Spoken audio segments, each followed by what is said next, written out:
Good afternoon, Madam Chair. I think you said you wanted me to begin, so I will do that. Good afternoon, members of the committee. Jan Malcolm, Commissioner of the Minnesota Department of Health. It's nice to be with you, even virtually, and embarking on this next slate of session. So very much look forward to working with you all session long. What we're intending here today is kind of a very general, high-level overview of what we do at the Minnesota Department of Health in more normal times, as well as a little bit of discussion about COVID. But I really personally appreciate a chance to talk about other things about public health, even though for us, since about the end of last January, it's been pretty much all COVID all the time. This is a great chance to orient the committee to the broader mission and work of the department. At the Minnesota Department of Health, we have a mission that is very meaningful to all of us, to protect, maintain, and improve the health of all Minnesotans, no small thing. And really the emphasis on all Minnesotans for many years has compelled us to look deeply at issues of health equity and health inequity, and what are the things that really produce such different outcomes for people in our state, depending on a number of things. This next slide is perhaps one of the most important slides in the most important kind of frameworks or perspectives in health policy in recent years. And that is really sharper and sharper understanding of what it is that really determines the health of populations of people. Individuals to be sure, but really when you take that broader look at comparing groups of people, what is it that determines how healthy they are at the end of the day? And let me just say at the outset, this is an artificially tidy pie chart. Of course, things aren't quite this clear and distinct. All of these factors interact with each other, and many issues fall into more than one category, of course. But the kind of stunning thing here, when you're looking at comparing the health across populations, only 10% of the difference in health outcomes is really attributable to differences in access to clinical medical care, which is kind of it is a counterintuitive finding that medical care itself is 10% of what determines how healthy we are. We've known for a long time, of course, that health behaviors are very, very important. The decisions we individually make about our diet, exercise, other risk behaviors that we engage in. And we know that's a very large determinant of health, especially when combined with genes and biology, which we know is also an important determinant of how healthy we are individually and collectively. We know that the physical environment matters a lot. The quality of the air, the water, the circumstances of the built environment around us, how much room is there for exercise, what kind of transportation system do we have? Many decisions about how we construct our communities impacts our health pretty directly and clearly. The single largest determinant or group of determinants of health of populations are social and economic factors. And that has to do with things like education, employment, income, housing, family circumstances, and just sort of the construct of society.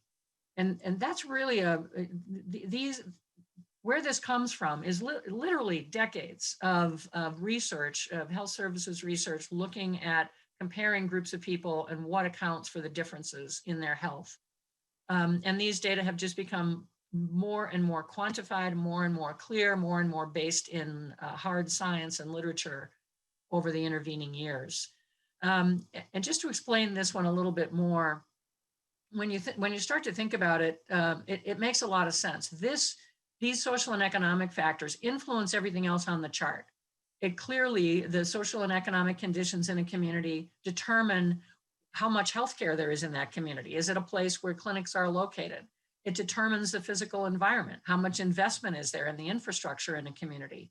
And very powerfully, it influences health behaviors.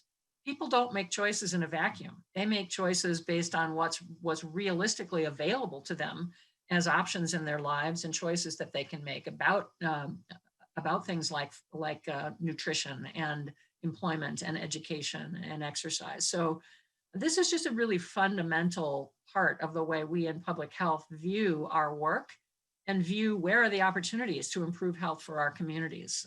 Absolutely, clinical care is critical. I don't in any way mean to diminish the importance of clinical care. It is to say that the best clinical care in the world cannot override the importance of all these other variables on what is driving health problems to begin with, or how do we make our people healthier if we don't pay attention to all these other factors that actually have a far more powerful impact on outcomes than just whether we can get to the doctor when we need to, as absolutely essential as that is. Next slide, please. This is a chart. This is several years old now. I have not gone searching for an updated picture here, but the basics haven't changed. This is kind of a comparison of the top industrialized countries in the world and what they spend as a proportion of their economy on medical care versus public health and other social services, human services, those other determinants of health that we just looked at on that chart. And this is really pretty interesting. It starts to explain how it is that the United States spends way more money on healthcare than other countries and doesn't get the same kind of results when it comes to population health outcomes. You can see here that as a combined total of medical care and other public health and social services, the United States is not a top spender. We're among the lower spending countries, but the ratio of our spending on medical care versus public health and other social services is literally the reverse of most of the other countries. So it just simply reflects either an implicit or an explicit choice in the policy strategies of the various countries on how they're balancing their investments in medical care versus those other determinants of health. Next slide, please. Here in the United States, this picture shows how the United States distributes its resources across medical care and public health, meaning individual medical care versus investments that are aimed not at individuals, but at broader community health strategies. And you can see there that about 5% of the total national spending on health is related to prevention or medical or public health measures of a broader nature than individual medical care interventions. Here in Minnesota, this is the Health and Human Services Committee. Just as a matter of proportion in terms of the state budget distribution, MDH, the Prevention and Public Health Agency, is about 3% of the total of the combined Health and Human Services budget. So DHS is just vastly larger than MDH in terms of budget, which is sort of in line with sort of the United States general approach to investment in medical care versus public health. Next slide, please. And this is a huge oversimplification. I saw my friend and colleague, Commissioner Harpstead, on the call here, or on the meeting. And I know she will be talking about DHS at another time.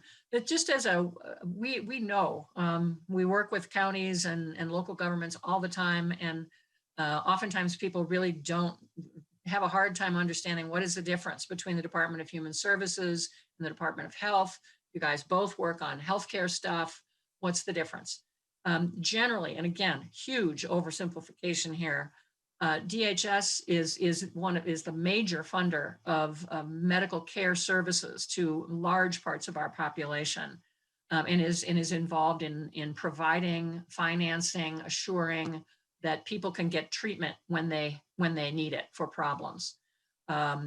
Versus the public health approach at MDH is much more about trying to prevent the problems to begin with. Again, DHS also does a lot in the realm of prevention, but from a budgetary standpoint, DHS is investing in trying to assist problems that exist, and MDH is investing in trying to work upstream, as we say, to try to prevent health problems from the beginning. So whereas DHS would be funding medical treatment for various childhood illnesses, for example, MDH's programming would be about encouraging childhood immunizations. DHS pays for a lot of chronic disease treatment. About 80% of all the money spent on healthcare is spent to treat chronic diseases. Whereas at MDH, our programming is really focused on working with a broad set of partners, certainly local public health, but also the healthcare community, providers, health plans, community-based organizations, and the like, to try to reduce the prevalence of chronic disease through prevention strategies. DHS obviously is a major leader in the state on treating people with addiction or overdoses, whereas our work in MDH, and again, in partnership with DHS in many cases, is to try to not only assist with making sure people can get access to the services that they need, but always seeking to go further and further upstream and understanding what is at the root of the problems that lead to addiction or overdose to begin with, that show up in a number of negative health indicators. Next slide, please.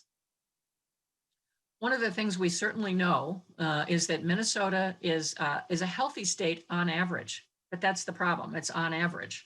And underneath that average, we have some of the worst health disparities in the nation, and that's been true literally for decades. And it's a double whammy, quite honestly. This is not only true comparing the populations of color and indigenous communities in Minnesota with the white population. It's also true comparing our populations of color and indigenous people with their peers in other states. So not only are populations of color less healthy than whites in Minnesota, they are less healthy than populations of color in other states in many cases, which is a real conundrum for us in Minnesota. And that manifests in shorter lifespans overall, higher rates of infant mortality, higher rates of a number of diseases, and poorer general health. So working to address health disparities, health inequities, as we call them, it's not just a difference, it's a difference caused by structural barriers to health faced by some of our communities. And that is a major part of our vision for a healthier Minnesota and a state of health equity in Minnesota. Next slide, please. This is just sort of a question about why kind of the poor performance, and by performance here, we're talking about why are we getting relatively little bang for the buck, if you will, when we consider our health spending versus our health outcomes. And again, we looked at chronic disease as a good indicator of the health system's performance here. We know we've got a very significant part of our population, for example, with one major risk factor, obesity. About 25% of the age 10 to 64 population was clinically moderately or severely obese in 2017. And with direct medical spending for those conditions of $476 million every year. In addition, 900,000 adults over the age of 60 have at least one diagnosed chronic disease at a cost of $9.4 billion a year. And these data come out of our all-payer claims database at the health department and various health economics analyses. 37% of adults were exposed to smoking in 2014. That's a combination of current smokers, those exposed to secondhand smoke, or have recently quit. This is down from 40% in 2009, reflecting continued incremental progress in reducing the burden of tobacco on our society, but still costs $250 million a year in direct medical costs. So these are big numbers, and the trends here, with the exception of tobacco use, which has plateaued, hasn't materially improved in recent years. And of course, more recently, we've got the relatively new phenomenon of vaping and the risks that is now posing to our youth. But these are large numbers, and they're on a path to increase by significant amounts. Next slide. Where our health, go back one, please. Our health economics division does projections of what's going to happen to the cost of healthcare overall and what's attributable to chronic conditions. And that those numbers are just on a path to just continue to grow by phenomenal proportions, even as challenged as we are today with the cost of healthcare, given what's in the pipeline in terms of chronic disease progression for our population.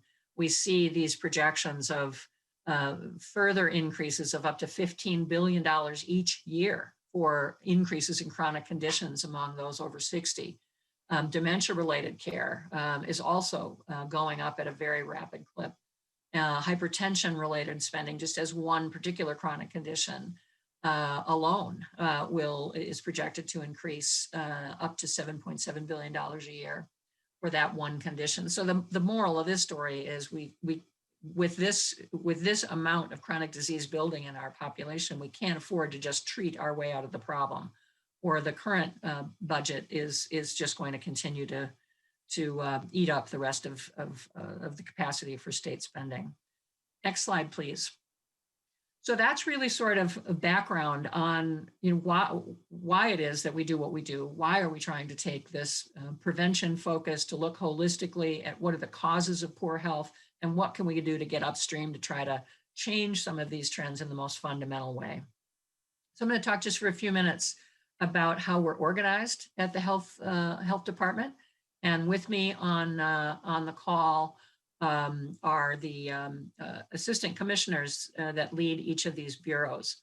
The Health Operations Bureau is home of our financial management folks, our human resources, facilities management, and information technology, as well as a number of other kind of support functions that support the programmatic operations of the entire agency. And the Health Operations Bureau is headed by the agency's Deputy Commissioner and current Chief Operating Officer, Margaret Kelly. The next bureau is called the Health Protection Bureau. And this is the home to the Environmental Health Division, the Public Health Laboratory, and the Infectious Disease Epidemiology Prevention and Control Division. And this group has been much in the center of the COVID response this year, of course. But I'll also mention, just as we're on this point, while the core business of this bureau has a lot to do with understanding and controlling health risks of a wide variety of kinds, and particularly of risks to health that arise from infectious agents or environmental causes. This year, over 70% of the entire agency's workforce has been redeployed to work with this bureau on COVID response. So in the subsequent slides, you're going to see the work that we typically do in our other bureaus of the agency, but the majority of the folks charged with doing that work have actually been deployed in whole or in part to assisting with the COVID response. So the Health Protection Bureau, with these three large divisions, is headed by Assistant Commissioner Dan Huff. Next slide, please. The next bureau is the Health Improvement Bureau, which is where a lot of the core prevention work happens. And we have three divisions here: the Child and Family Health Division, Health Promotion and Chronic Disease Division, and the Community Health Division. I'm going to come back and describe each of these major divisions in just a moment here, but just trying to orient you to how they're grouped together in the agency. The Health Improvement Bureau is headed by Assistant Commissioner Mary Manning. And the last programmatic bureau, is called the Health Systems Bureau. And this is where our Health Policy Division, our Health Regulation Division, which is where we work with long-term care and medical providers, and the Office of Medical Cannabis. So the three divisions in that bureau, which is headed by Assistant Commissioner Diane Rydrick. Next slide, please. This slide, and it's probably hard to read and not meant to go through in detail here, but this is our proposed 2021 policy agenda, which is very focused. A lot of, and frankly, I think almost all of it are carryovers from last legislative session, which was so very changed and disrupted by the emergence of COVID during the last session. But these are pretty focused proposals aimed at cleaning up a few things, making some operational improvements that are important and that have been worked on for a while. And we certainly, Madam Chair, can come back to talking about those policy bills at a later time, or come back to them in your questions today. Next slide, please. So the next few, we'll talk through the work of each of the major divisions and how that work conforms to how the health department's budget is organized. The next slide, please. So this is a story of the agency overall, the total expenditures for the agency over the last several biennia and projected out into the next couple of biennia. And you can see that it's a pretty steady state budget, except for what happened in fiscal 2021 with the near doubling of the agency in terms of the resources that have been brought to bear for the COVID epidemic from both federal and state sources. But that is projected to ramp down in the next biennium and then return to its more normal levels in the out biennium. So that is total expenditure and outlays for the agency as a whole. Next slide, please. And how that's broken down. And again, this is impacted significantly by COVID funding, but this pattern generally is the pattern that we see. The largest source of funding for MDH, not just in COVID years, but normal years, is federal funding. I think this next biennium has a larger share than usual of general funds due to state investments in COVID response. But so federal funds, general fund, medical education fund, which is a separate, a dedicated fund in the budget, licenses and fees from regulated entities in health regulation and environmental health for the most part, other state funds, and the Healthcare Access Fund, which is funded by the provider tax, which funds a number of things in the health policy division, as well as the statewide health improvement program, the statewide prevention strategy that's aimed at some of the largest risk factors that drive chronic conditions. Next slide, please. And that, by the way, that prior slide, if you just go back one, sorry, those are sources of funds for the next biennium that is projected. Next slide. This one is a retrospective look at the end of fiscal 2020, where our staff were funded from. We have just over 1,500 full-time equivalent staff.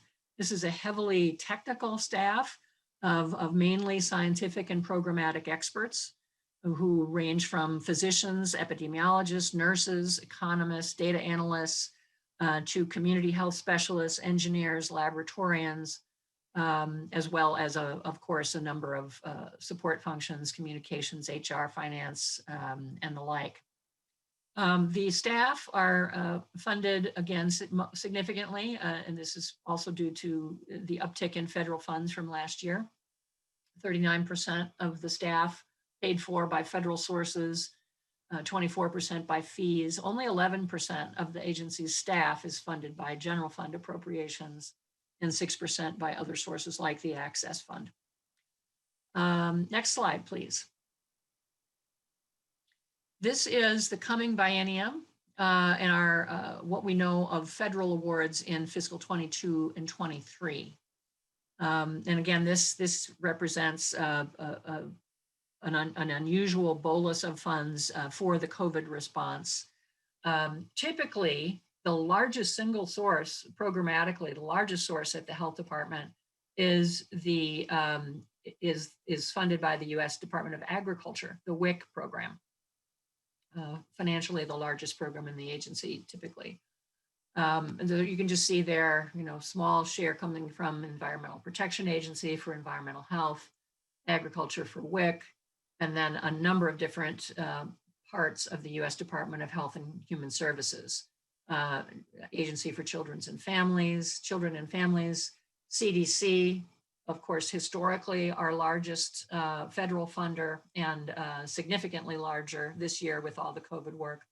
Centers for Medicare and Medicaid Services funds a lot of our health regulation division work. Health Resources and Services Administration funds much of what we do in our work that directly supports health providers. And then some special program kind of funding out of the Secretary's office and other agencies, and then a variety of other federal departments. So that the main takeaway there are HRSA, CMS, CDC, and the WIC program are our largest federal funders. Next slide, please. And this is what we spend the money on. And this is historically about the same pattern. This is for next biennium, but this really conforms with what our historical norms are as well. About half of the agency's total budget is distributed by the department out to grants, aids, and subsidies to local public health, to healthcare providers through a variety of programmatic areas and community-based organizations, with about a quarter of the budget on employee compensation and a little over a quarter of the budget on operating expenses, which would include things like the laboratory, IT, communications, HR, and the like. Next slide, please. So now I'm going to go into projected spending by each of the major program areas, the major divisions that we talked about. And these are, I will say, organized a little bit differently from the budget perspective than they are from the agency organization chart.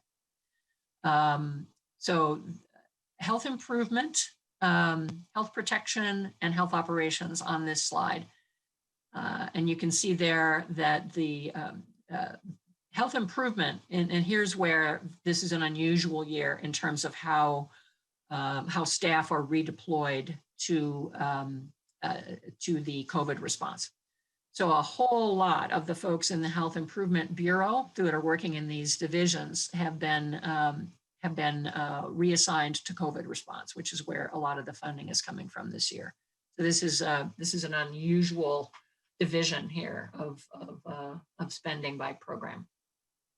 And Assistant Commissioner Kelly, Deputy Commissioner Kelly, excuse me, can comment further on some of these slides as we get into questions.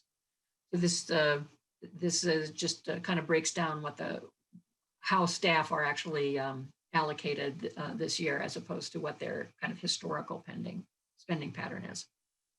Next slide, please. And here, this just shows it another way, that child and family health and community health are much larger as sources of the budget than they typically would be, because of their reallocation to the COVID response in this year, and is also true of health policy. So this is just sort of where the people are housed in the agency that are working on COVID response and their other normal duties as well. Next slide. So this is now kind of a walk through the major divisions of the agency, and I'll spend just a little bit more time here, because this is our chance to tell you about the broader work of the agency, as well as what we're doing this year on COVID. So in child and family health, again, this is where the Women, Infant, and Children program is, the nutrition supports, but a whole range of other work to improve maternal and child health. And what some of the key statistics that we track here, progress in infant mortality over the last decades, but big concerns with health inequities in infant mortality and maternal mortality as well, I should say. Teen pregnancies have come down very significantly in the last 18 years. We have more caregivers who have completed a high school or GED education, supported by the work of this division. This program, as mentioned, provides nutrition support for over 162,000 women, infants, and young children each year, and home visiting services for 14,000 at-risk families, which is one of the really significant evidence-based public health interventions to try to produce better long-term outcomes for families and children, and supporting 35 services for 35,000 children with special health needs and their families. That is the work of the Child and Family Health Division. Next slide, please. The Health Promotion Division, which again is where a lot of the chronic disease work, both tracking, working with health providers on best practices and communities on prevention, happens in the Health Promotion Division. Some of the key statistics here: over 10,000 low-income women are screened each year for breast and/or cervical cancer. 35,600 new cancer cases were registered with the statewide cancer reporting system in the last year, for which we have complete data. Over almost 25,000 Minnesotans with traumatic brain or spinal cord injuries were served in the violence and injury prevention section in 2019. We've got over almost 26,000 Minnesotans enrolled in a highly evidence-based diabetes prevention program through the Health Promotion Division. And this is also the home for the funding for the state's poison control system, which is a highly effective resource to help prevent, certainly to save lives, but also to prevent trips to the emergency room whenever possible by providing poison control information over the phone. Next slide, please. The Community Health Division. This is the locus of our relationship with local public health, our key partners in actually delivering much of the work of public health on the ground in our local communities. So the Community Health Division supports our 51 community health boards, which are statutorily charged local units of government, either counties or multi-county joint powers agreement health boards, to do the work of local public health under the coordination and direction of the State Health Department. This division also oversees emergency preparedness work and a large grant program to eliminate health disparities. And that health disparities work goes back to 2001, actually, with one of the first eliminating health disparities initiatives in the nation, which continues to this day and has evolved and grown over time. And especially this year, we're obviously very much seeing the need for and the importance of emergency preparedness and response, and having coordinated activities between the State Health Department, those local public health agencies, and 8 regional healthcare preparedness coalitions, which link the healthcare systems, long-term care, and local public health in each of 8 regions to do planning. And this year, that mission has expanded beyond planning and into helping with implementation of various aspects of the COVID response. The Community Health Division also is home to the health statistics area, which collects and analyzes and communicates health-related data. Next slide, please. The Health Policy Division houses a lot of our work with healthcare providers, as well as the generation of health economics analysis and technical assistance and advice to the legislature on various health policy considerations. In Minnesota, we've had our healthcare home program for probably about a decade now. And we work with, certify and train 400 healthcare homes statewide, which collectively are serving 3.5 million people through healthcare homes. Some recent analysis attributes that strategy to savings of more than $1 billion in healthcare costs through better coordination of care and better focus on primary care and prevention over the past 5 years. The Health Policy Division also has the state registrar and issues more than 750,000 birth and death certificates each year. This division also works on electronic health data strategies with our provider community. and as mentioned, does a lot of work, of general and specific technical assistance work with the legislature on health policy matters, as well as administering significant grant and loan forgiveness programs to support provider training and provider retention in rural and underserved communities in specific. Next slide, please.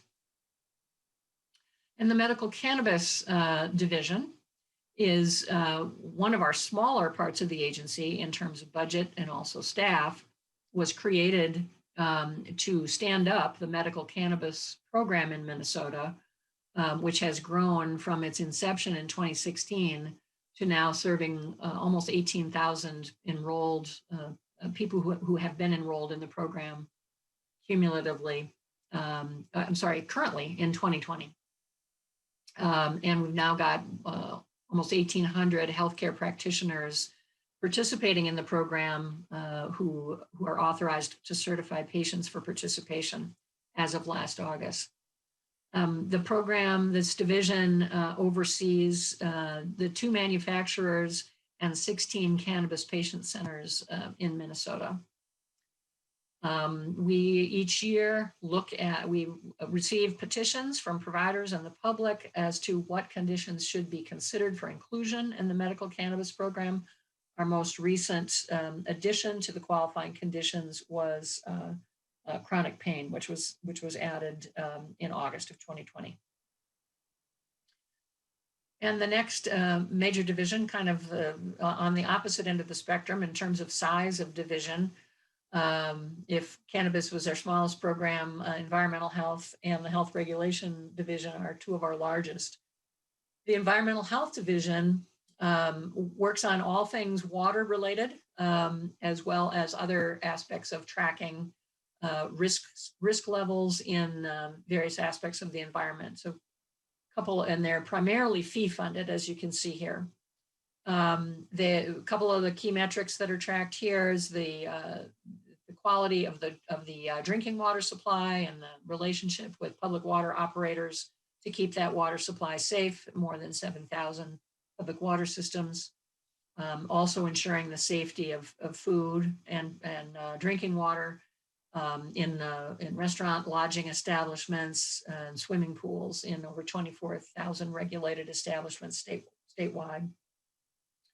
As another example of a specific program working on reducing indoor radiation exposure for over 11,000 facilities and individual contractors, and certifying 12,000 food managers each year and supporting 36,000 active food managers to help keep the food supply safe throughout the state. Also, we regulate annually the installation of 6,000 new wells and the sealing of 7,000 wells, which are no longer in use. So broad variety of activities there. And the Infectious Disease Epidemiology Prevention and Control Division, or IDEPC, you will hear it often referred to as very much in the spotlight this year with all the work that they are doing to track and assist with strategies to mitigate and manage the spread of this global pandemic, COVID-19. They are responsible for tracking and following up on the positive cases, analyzing the epidemiology, collecting the data, posting it daily on what's happening with testing, positive cases, hospitalizations, and deaths. The 24/7 disease detection system has been put to enormous use this year. We have reporting requirements that providers are required to report to us when certain things emerge. And then we do the case investigation, contact tracing, and control strategies to try to help control outbreaks of infectious disease, such as coronavirus, pandemic influenza annually, and recent infectious agents such as Ebola and Zika in prior years. H1N1, also a fairly recent experience with a novel infectious agent. This same division coordinates regular childhood immunization programs, 70,000 infants born each year who are part of that childhood immunization program. The department and this division is recognized as one of the finest groups of epidemiologists and infectious disease experts in the country. And a recent success was to investigate and really contain the largest multi-drug resistant tuberculosis outbreak in the country several years back within Ramsey County in close partnership with our local public health agency there. And just as another interesting data note, sexually transmitted illnesses are still much with us and remain of key public health concern in the state. Another part of this division. Commissioner, can you hear me? Yes, Madam Chair. Oh, okay, good. I've been having audio problems and I thought I wasn't going to be able to get in here at all. I'm going to need to get you to finish up because we also do have Commissioner Harpstead, and I wanted to give folks a few minutes. How much do you have left here? Not very much. I will definitely do that. And my apologies, Madam Chair. I didn't realize you had more on your agenda today. So I will definitely speed it up here. Okay, thank you. Okay. The Public Health Laboratory, again, cannot say enough about their work this year. They have done enormous things. They've worked far beyond their normal scope they were the first ones doing COVID testing in the state and have continued to just do incredible science. And they're always continually scanning for new risks to health in infectious disease in the environment. And you can just see there's some of the metrics of the screening that they have done, not only for viral illnesses, including COVID, but the newborn screening program is a particular point of pride for the lab as well. Significantly fee funded as well, and mostly fees and federal funding there. And the next slide is health regulation. We talk a lot about that in Chair Schultz's committee. This is where we work with long-term care facilities and providers to oversee many things related to the regulation of those facilities. As well, the Health Regulation Division has responsibility for certain aspects of health maintenance organization regulation, particularly around network adequacy and quality, and and we also regulate funeral establishments and maintain a number of supportive programs like spoken language interpreters. Sorry to be rushing through that, but I think that, and then the final, I think, is the Health Operations Division, which provides so much of our critical just operational capacity to support the department overall through our 10 offices around the state, human resources, IT, financial management, as well as supporting the production of a lot of the data production and report generation, as well as the communications function of the agency. And that concludes. I think our concluding slide is a bit ironic. We always talk about how public health is, for the most part, invisible. And the better we are at what we do, the more invisible we are. Well, this year, public health has not been invisible, but I think it speaks to the ongoing importance of making prevention a larger part of our strategies going forward. And Madam Chair, I know that was a rapid speed, but still lengthy description of the health department, but appreciate the opportunity to give your committee an overview of all that goes on at the State Health Department. Thank you. Well, thank you very much, Commissioner. I really appreciate it. And, it's really important for members to understand that the health department does cover all these different issues. I do have a couple questions for members and I will call on them, but I just would like to say to members, this is an overview. I know that we probably have a lot of COVID related issues that we'd all like to raise with the commissioner. And this really isn't the time to do that. We will have other hearings in which we will take those kinds of questions, but I would really like to ask you right now to confine your questions to sort of more organizational questions. And we just have a very few minutes for that because I know that Commissioner Harpstead is also waiting to give us an overview. So let's take a few right now for Commissioner Malcolm, and then we'll go to Commissioner Harpstead. So Representative Gruenhagen. Well, thank you, Madam Chair. Two quick questions. On your slide presentation, Commissioner Malcolm, by the way, Commissioner, thank you for what you do. And thank you for the presentation. I know it's a huge budget out there. So, but use of all funds. Okay, I don't know if it doesn't have a page number on it, but it's use of all funds fiscal year 22 and 23. You know, it's grants, aids, and subsidies, employee compensation, operating expenses. You know, normally. Do you even look at the tickets? Pardon? Okay, normally, Commissioner Malcolm, I'm in the insurance business for a lot of years, and we're looking at 10% or less of operating and employee compensation as a percent of a particular program or insurance program. In fact, in the state of Minnesota, last time I checked, I think 90 cents of every health insurance dollar on the individual market has to go back to doctors and hospitals. And when I look at this, and again, it's just an initial, and maybe I'm misinterpreting something, but we have 24% of the program going to employee compensation and 27%. So we got over half the money going for operating expenses and employee compensation. Then you look at grants, aids, and subsidies, and it's 49%. And I'm sure some of the grants and subsidies that go out, those people are also getting, paid or salary and benefits. So it seems like a very large percentage of the funds go for operating expenses and employee compensation versus for the actual program. Or am I missing something here? Okay, it's just an initial thought. Commissioner.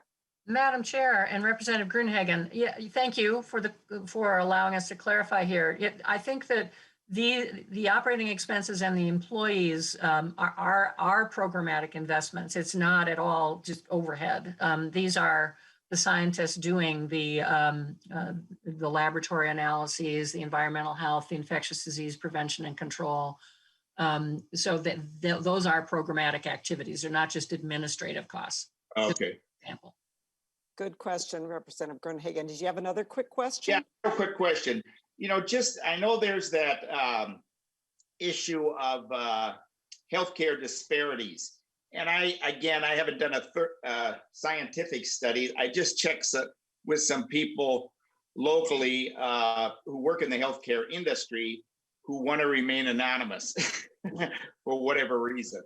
But they, one of the things I ask them is it the low reimbursement rate that people are on Medicaid that contributes to kind of a widget-making healthcare system, because the doctors and hospitals are losing money on the reimbursement. And so are they pushing these people through faster? You lose money on every deal, you make it up in volume. Is that contributing, not necessarily based on ethnic group, but on the fact that the government reimbursement programs are so low, it's like they push them through pretty quickly because of the losses they obtain. Can you make a comment about that?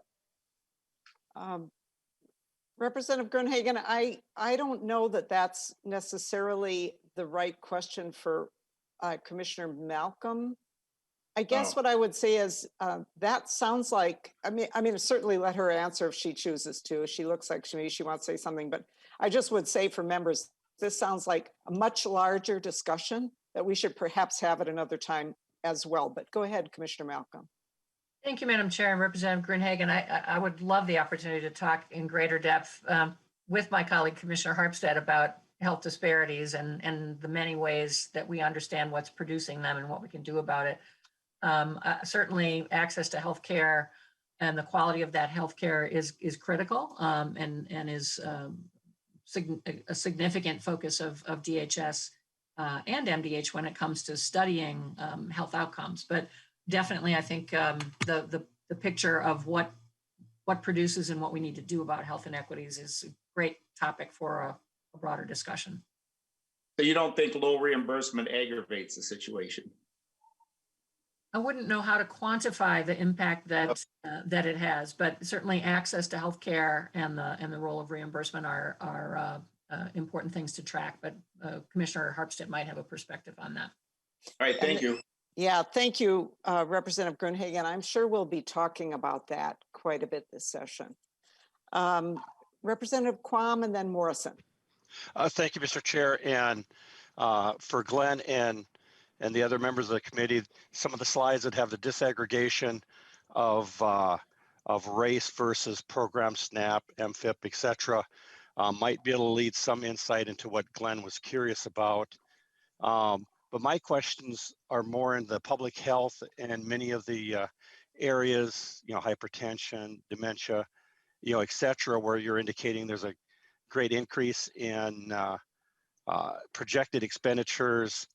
If there are data available of percent of population or numbers that have each of these conditions, and then maybe annual mortality, and just add into the same pot maybe percent of comorbidity with the current pandemic issues. So that way we can get a better feel for those public health type issues. So more data to go with the bullet points that were presented in the slides. Thank you. Commissioner? Madam Chair and Representative Quam, thank you. We'd love to do a deeper data dive on chronic conditions and demography and disaggregating the data to point out where the greatest pressures and opportunities are. Thank you. And Representative Morrison. Thank you, Madam Chair, and thank you, Commissioner, for your presentation. Boy, the take home to me is we need to really change our priorities and invest much more in preventative health and in the social determinants of health. I think that was pretty clear from your presentation and from the numbers that you presented. Mostly, I just want to take this opportunity to publicly thank you for your work for the people of the state of Minnesota over this past year. I might get emotional. We are so very lucky to have you in the position that you are. So thank you so much.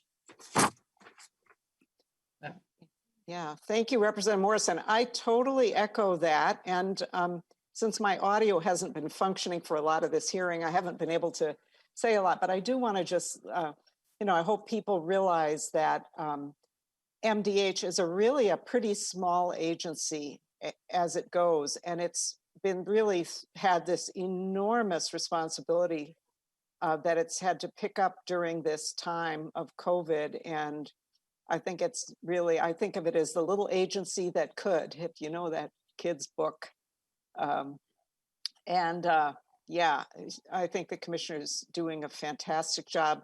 Not to say that there aren't good questions that we can ask and concerns that we might all have, that's always going to be the case, but this is just unknown, uncharted territory. And we did not have the structures in place when this thing began. I'm not sure we totally have them in place now, but we are certainly a lot better off than we were at the beginning. So thank you so much, Commissioner. Madam Chair, Representative Morrison and members of the committee, thank you. The people in MDH and local public health are also among the healthcare heroes or the health heroes in this pandemic. So thank you for that recognition. Thank you. So we will go now to Commissioner Harpstead. Welcome to the committee. And Commissioner Harpstead will talk to us about the Department of Human Services. And I should just give you the other little thing I like to say when we hear about these presentations at the beginning of a new session is that when we look at the two agencies that tend to come before this committee, Health and Human Services, we see one commissioner, we see the other commissioner. There's a tendency to think that they're kind of equivalent in size, and they are so not equivalent in size. And I think of it like the sun and the moon, where you look up in the sky and they look like they're not that different. And in fact, they're hugely different. So I just like to give that context at the beginning. And so the enormous agency is under the very capable leadership of Commissioner Harpstead, and welcome. Thank you so much. And before I start, before she zips off of this call, I just wanted to give a shout out as well to my colleague, Commissioner Malcolm. Yes, it's true. The Department of Human Services is much, much bigger than the Department of Health. and we are proud to currently have 221 people redeployed outside of the department, supporting our colleagues in the Department of Health in the brilliant work that they've done to keep Minnesotans safe and healthy through this pandemic year. So we're very proud to walk side by side with them through this effort. So Chairman Liebling and members, welcome to those of you who are new to the committee. Welcome everyone to 2021, which we all hope will be a year of greater possibility and opportunity for all Minnesotans than 2020. I'm Jody Harpstead, Commissioner of the Department of Human Services. Our mission is working with many others. We help people meet their basic needs so they can live in dignity and achieve their highest potential. We are the largest state agency in Minnesota with approximately 7,000 plus employees at 200 plus sites. We have 6 major administrations. Our healthcare administration, we administer the state's Medicaid insurance plan, continuing care for older adults, community supports, primarily persons with disabilities and behavioral health. We have direct care and treatment services across the state. We fund and regulate children and family services, and then we have our own operations staff.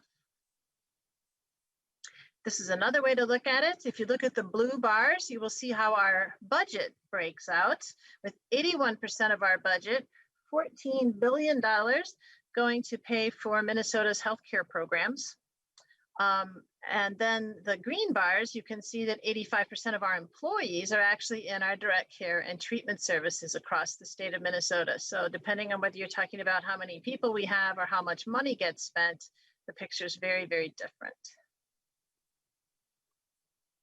This is our organization chart. And just briefly, I want to point out that on the left side here, you can see our Deputy Commissioner, Chuck Johnson, who's been with the department for decades and very capable, and has all of our control functions, our finance, compliance, HR, IT functions, for example, and our direct care and treatment services under the capable leadership of Marshall Smith also report to Chuck Johnson.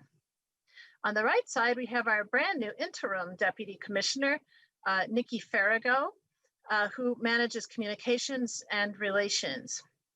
And then down the center, we have our other assistant commissioners of our various administrations, children and families, community supports, continuing care for older adults, and healthcare. And I have 3 other direct reports, our chief of staff, our equity officer, and general counsel. We serve children and families, people with disabilities, and older Minnesotans. Some people say that almost everyone in Minnesota comes into contact with us at some point in their lives. But I want to make clear, if you're not familiar with us, that first of all, most of the work that we do are services that we fund and regulate. And that's our healthcare coverage, economic assistance, food support, child protection, child welfare and support, care for older adults, services for people with disabilities, mental illness, substance use disorder, services to support people experiencing homelessness. And then we have our licensing division and direct service for people who are deaf or hard of hearing. So these are the services we fund and regulate. And then in our direct care and treatment, these are services we actually provide. Our Forensic Security Hospital in St. Peter, residential services for people with disabilities, specialty dental care, intensive mental health treatment, substance use disorder, residential treatment, and sex offender treatment. And I would add here that what we have here in direct care and treatment at DHS is a behavioral health system, which is approximately the same size as the CentraCare system in central Minnesota, if you have sort of a handle on how big that is. Our general direction in our direct care and treatment services is to support those people that other providers cannot or will not serve because of their intense needs. Minnesota as a state excels in human services. We were just once again ranked first in the nation in long-term services and supports for older adults. We've often been ranked nationally #1 in services for people with disabilities. In 2020, the Annie E. Casey Foundation named us 3rd nationally in child well-being. The Commonwealth Fund in 2019 called us 3rd nationally in healthcare access, quality, and outcomes. And we are 7th nationally for overall health, according to America's Health Rankings from 2019. And just as Commissioner Malcolm said, that leads us directly to the next slide, which while we excel in human services, we have a great disparity in outcomes. People of color are 3 times as likely to live in poverty compared to whites. American Indian, Alaska Native, Black, African American, Hispanic, Latino patients significantly lower rates of optimal care. 6.8 of every 10,000 people of color experience homelessness compared with 68 of every 10,000 people of color compared with 6.2 of 10,000 white folk. American Indian children and children of color significantly more likely to be in out-of-home placement than white children. We are working hard to change that statistic. And a higher incidence of low birth weight babies for mothers who are Black, African American, Asian Pacific Islander, or American Indian. This is a busy chart that I've been showing to the governor recently in morning briefings about COVID. It's the people who are currently enrolling in our public health programs, our SNAP food benefit, and our MFIT program to support working parents. If you start at the bottom, you can see on the left side blue chart, the way people enrolled in our public healthcare programs during the Great Recession. And you can see that this number of months into the Great Recession, 3%, there was a 3% growth in enrollment in our health programs. And so far in the first 9 months of COVID, there's an 8% growth in enrollment in our health programs. These charts are also on the same absolute scale. So you can see that our health programs during COVID are much bigger, taller than they were in the Great Recession. And that's the addition of what we call the Medicaid expansion program that came along with the Affordable Care Act, which is why our healthcare programs are much bigger than they were back in the Great Recession. On the bottom right, you can see our SNAP programs. That's our food support benefit. And you can see how they grew 5% in the first 9 months of the Great Recession, and that program's grown 6% in the first 9 months of COVID. And then at the top, you see our MFIT program support for working parents. And here, this benefit grew 2% in the first 9 months of the Great Recession and has grown 15% in the first 9 months of COVID. These maps show you geographically how our enrollees are dispersed. If you look at the green and blue boxes at the bottom, you can see, first of all, the population of Minnesota is 55% in the 7-county metro area and 45% in greater Minnesota. And the distribution of our public health programs is almost exactly the same. When it comes to SNAP, there's a slight difference with a little bit more in the metro area than greater Minnesota. And when it comes to MFIP, it's a tiny bit more, again, in the metro than in greater Minnesota. And I just want to point out those 2 white counties at the bottom are not zero enrollments in our programs. That's the combined Dodge, Steele, Waseca counties, and the data is consolidated in the Center County, Steele County for purposes of the map. Here you see the age distribution. First of all, this first bar at the top is the age distribution of Minnesotans. 23% of Minnesotans are children under the age of 18, 61% in the middle years, and 16% seniors. Our public health programs are more skewed toward children than adults. Our SNAP program is 2, and MFIP as well. 39% of Minnesota's children are in our public health programs, 14% of Minnesota's children are in our SNAP programs, and 5% of Minnesota's children are in our MFIP program. This shows the racial disaggregation of our services. Somebody mentioned this earlier. At the top, again, you can see the distribution of Minnesotans by race. On the next bar, you can see the distribution of people enrolled in our health plans by race. And unfortunately, the way people enroll today in our health plans, there's this large red bar at the right, which is unknown because the race question for enrollment in health plans has become optional and more people don't fill it in. On our SNAP programs, you can see the racial disaggregation, and then at the bottom in MFIP.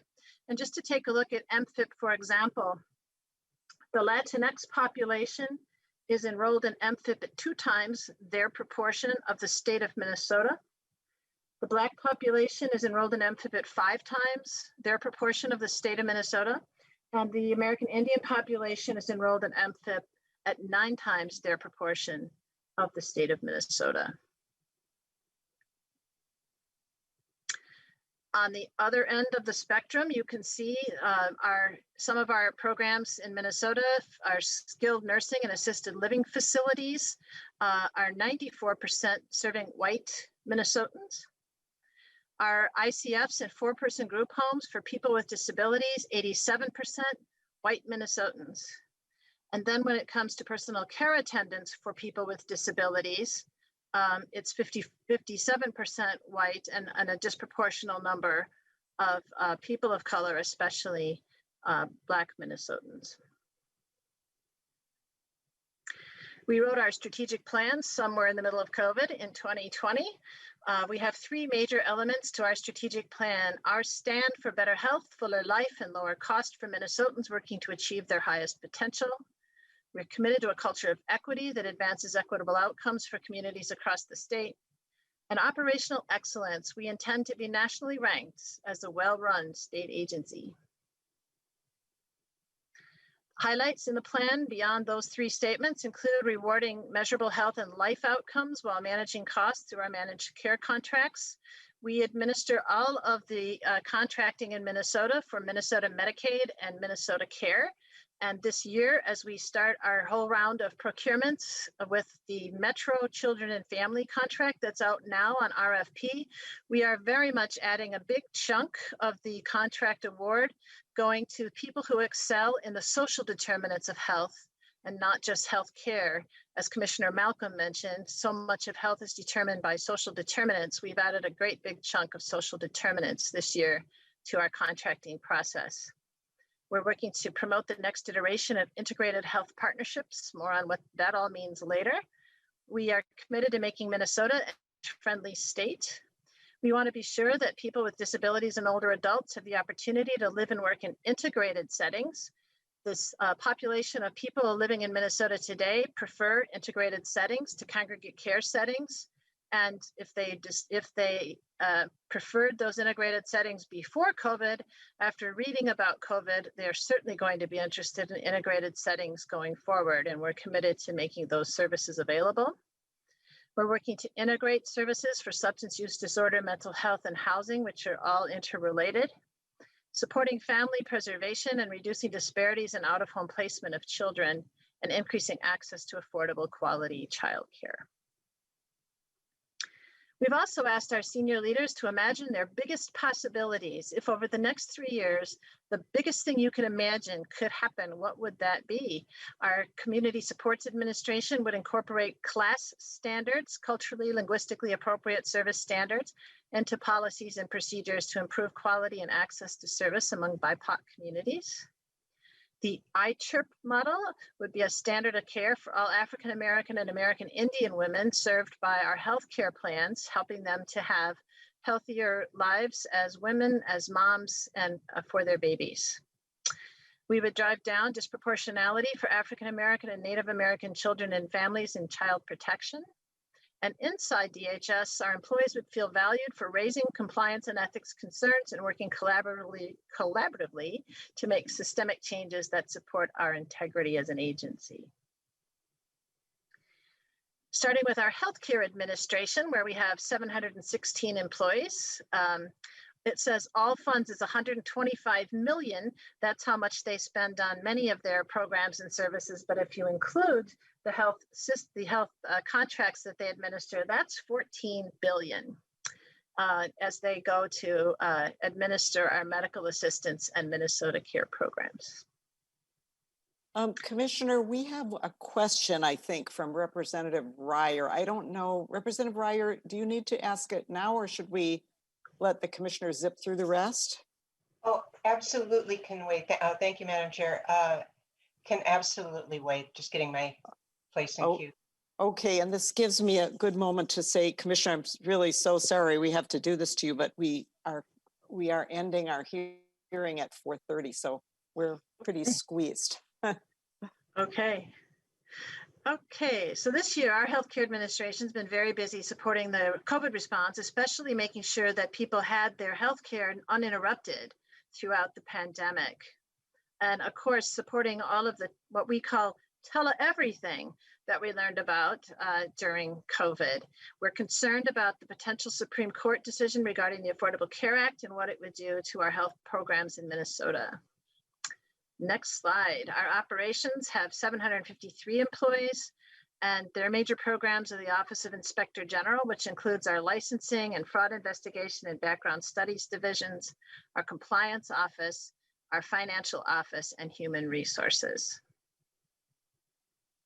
The operations opportunities and challenges include Operation Swiss Watch, which we put in place to button up our process controls after overpayments were discovered a couple of years ago.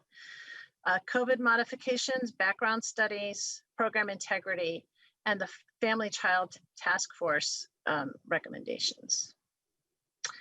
You can see our budget here, 53% federal, 34% state general fund, and some smaller funds that we also access. We just like to show you that 3% of our money is spent on administration. Somebody mentioned appropriate administrative costs earlier.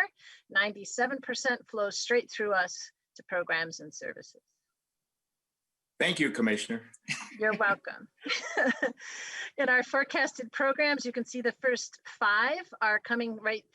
first four are coming straight through our medical assistance healthcare program. And here I would like you to notice, if you add the first very long bar and the third one, which is also elder and disabled basic care, you see, if you put them together on one very long line, you would see how much we invest in long-term care and supports for older adults and people with disabilities, which would leave the rest of these bars what we spend on children and families. Medical assistance covers more children than adults, but most of the money is spent on the elderly and disabled. And this is just a split out by fund. You can see federal, state, our healthcare access fund, and local county shares. Again, in our healthcare area, we are committed to better health, fuller life, lower cost. We are moving forward with new procurement new procurement processes to include more social determinants of health. And we were very pleased when the Department of Health was completely distracted by COVID that we continued to chair the meetings of the Blue Ribbon Commission in time to bring cost saving strategies to the tune of $100 million for your consideration in this session. In terms of COVID, we implemented all kinds of waivers of rules and regulations to allow people to continue to work during COVID.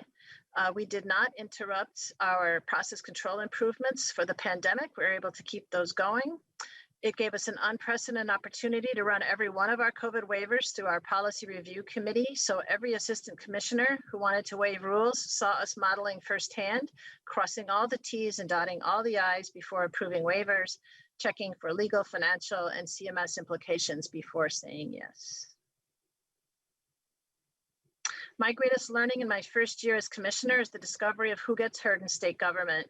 If I don't proactively reach out to BIPOC, LGBTQIA communities, people with disabilities, rural communities, the people I hear from are the organizations who can afford the advocates, lobbyists, professional associations, and public relations campaigns. No surprise to our legislators. In other words, the largest, most well-resourced organizations. And we need to take this learning into the deepest levels of DHS to be sure we're equitably distributing that $17 billion of state and federal resources we have responsibility to make available to all Minnesotans. That's my presentation. Oh, that's wonderful, Commissioner. Thank you very much. And I just, before I go to our people with questions, I just want to kind of put another emphasis on that last slide of the commissioners, that we in the legislature, it's only a real segment of our population that reaches out to us, that knows how to get a hold of us, that has the resources and the knowledge. And sometimes that causes us to miss the people who don't have that knowledge and so on, and are not represented by those lobbyists who oftentimes bring wonderful help and resources to us, but they may not represent everybody who should be at the table. So I think it's a really important point. Okay, I'm going to go to Representative Ryer, then Quam, then Grunhagen. Representative Ryer. Thank you, Madam Chair. Thank you, Commissioner. First of all, I have so much appreciation for what your agency does and the scope of it. I've had some involvement with Human Services, including a year as an evaluator at Ramsey County Human Services. So I got a little bit close to the type of work you do. I just want to tell you how much I respect and appreciate it. And I love your emphasis on diversity and on expanding your own perspective and point of view. So with that, I just had an observation that when I was looking at the slide deck in advance and I had it printed on 2 per page, there was one, it's on pages 9 and 10, we go from Minnesota excels in human services to Minnesota's disparity in outcomes. And I put on my community of color hat, which I can only borrow. I am a white woman. And I thought, we excel, but we don't. And, and so what it had a kind of a whatever. And I just wanted to raise that because I think building trust between the dominant community and the communities of color depends on these small nuances.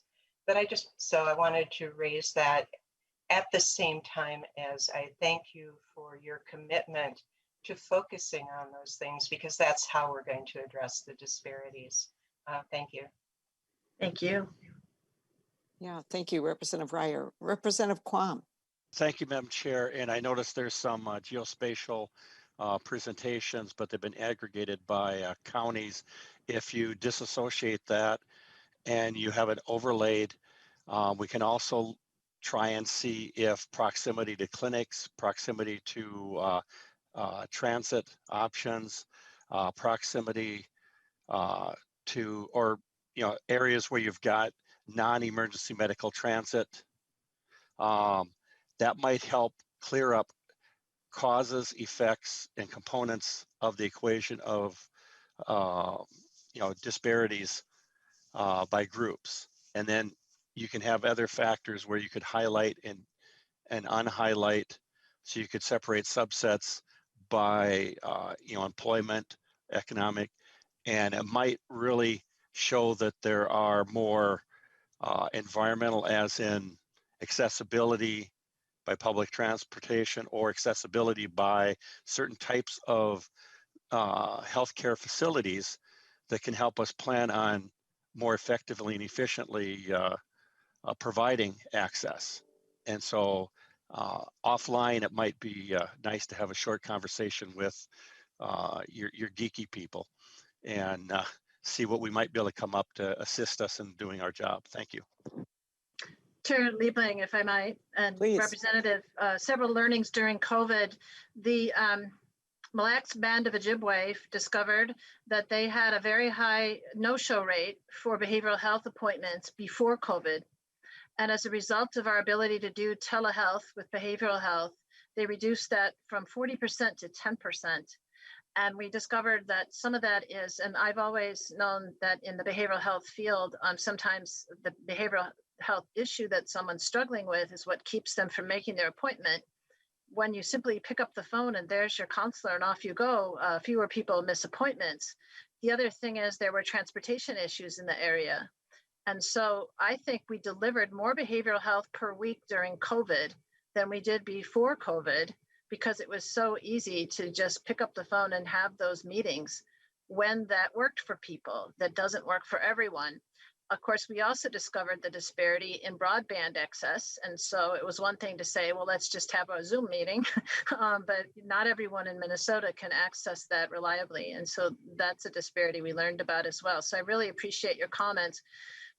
We were also really thrilled last week to open, well, it was opened before the first, but we celebrated the opening last week of a new dental clinic in Fergus Falls that we opened in partnership with Apple Tree Dental. And we discussed with the press and the local community at the time that many people in that part of the state drive an hour to reach the nearest dentist, even if they have full dental coverage. So yes, lots of disparities in Minnesota based on access and transportation. Madam Chair, just quickly, if Yeah, there are a few of us on the committee that could try and work offline, we've got huge amounts of data out there, but having it presented in the right form might be useful. And so I would volunteer to participate in that offline effort. okay, thank you, Representative Quam. Representative Grunhagen. Oh, thank you, Madam Chair, and thank you, Commissioner, for the presentation. Yeah, I think you heard my question from before you were online. Like the low reimbursement on Medicaid, in dental, it's been a problem. You kind of just acknowledged that. I think we're one of the lowest in the nation, 48th or 49th or something. Right? That's based off memory. But do you think the disparities problem that we have in terms of healthcare is aggravated or partly due to the lower reimbursement on Medicaid, where doctors and hospitals generally lose money on the reimbursement rate? Yes. Commissioner. Yes. Yes. Okay. What can we do about that? That's the Chair Liebling and Representative Paymore. So part of the problem we have with the disparities is that low reimbursement rate, because it becomes more of a widget making situation, healthcare, rather than traditional healthcare where the doctor isn't under pressure to push more people through. And I know a lot of HMOs, even on the individual side, are putting pressures on doctor to push patients through because of the reimbursement. Any comments? Chair Liebling and Representative, I have one example that just came up, and that is that the federal government has announced that they're paying almost twice as much for vaccine reimbursement for Medicare as they are for Medicaid. And we're very concerned about the equitable distribution of those vaccines based on the differential in reimbursement. So we'll be talking to Chair Liebling about possibly supplementing that to be sure we eliminate that market disparity. Okay, thank you, Commissioner. Thank you, Madam Chair. All right, thank you, Representative Grunhagen. We have Representative Hewitt.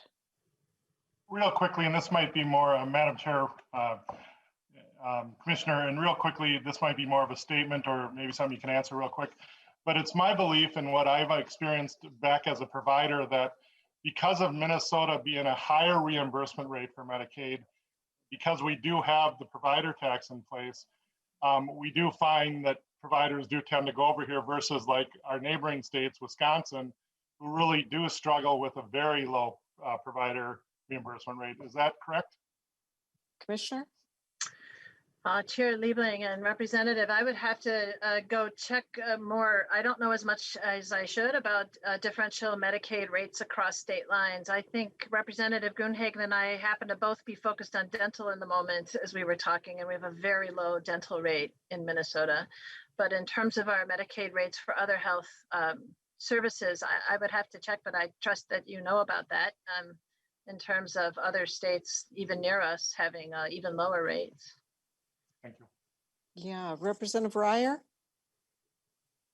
Thank you, Madam Chair. Thank you, Commissioner. And I just would like to comment on Representative Grunhagen's question is that the data I've seen is that even when you control for issues or economic education, that there are still disparities. And I would just call out Serena Williams as an example. That said, of course, the other factors that you're talking about are important, but I just want to keep the other more structural, non-financial disparities on the table. Thank you. Okay, thank you, Representative Ryer. Well, this just, members, this little brief discussion just gives you a taste of some of the big issues that we will probably be grappling with, and they are hard to solve, and especially because, of course, we're expecting that we're going to have a budget deficit this year. And so we're going to have to be setting a budget that, although we don't know, let's face it, we do not know, but we will be looking for savings. And so when it's very easy to find places where more investment would really be wonderful.